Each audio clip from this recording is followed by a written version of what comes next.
নমস্কার বন্ধুরা, আমিও বাঙালি রান্নাঘরে সবাইকে স্বাগত জানাচ্ছি। আবার একটা রেসিপি আপনাদের মাঝখানে শেয়ার করতে চলেছি, সেটা হলো রাঁধুনি ফোড়ন দিয়ে সর্ষের শাক ভাজা। তাহলে চলুন দেখে নেওয়া যাক আজকের রেসিপি। ওভেনে একটা কড়াই বসিয়ে তাতে দিয়ে দিয়েছি কিছুটা পরিমাণে সাদা তেল। তেলটা গরম হয়ে যাওয়ার পর দিয়ে দিলাম কিছুটা পরিমাণে রাঁধুনি ফোড়ন, দিয়ে দিচ্ছি 1 চামচ হলুদ গুঁড়ো।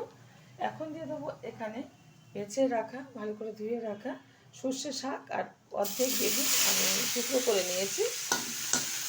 বেগুন দিয়ে শাক সবসময় বানালে শাকটা খুব সুন্দরভাবে মজে। দিয়ে দিচ্ছি স্বাদ মতো লবণ, দিয়ে দিচ্ছি স্বাদ মতো চিনি।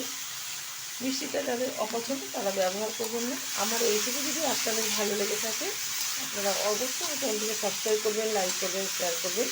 আর এরকমভাবে রাঁধুনি ফোড়ন দিয়ে একবার সর্ষে শাক ভেজে খেয়ে দেখবেন, আশা করি ভীষণ ভালো লাগবে।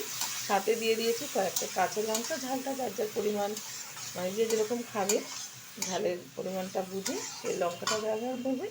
ভালোভাবে এবার শাকটা আমি ভেজে নেব। ঢেকে দিচ্ছি 5 মিনিটের জন্য। ঢাকনাটা তুলে দিচ্ছি।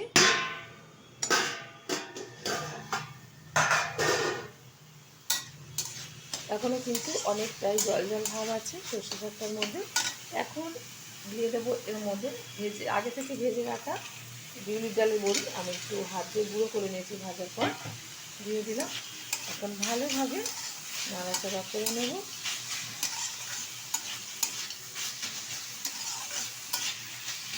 আর ঢাকার দরকার নেই।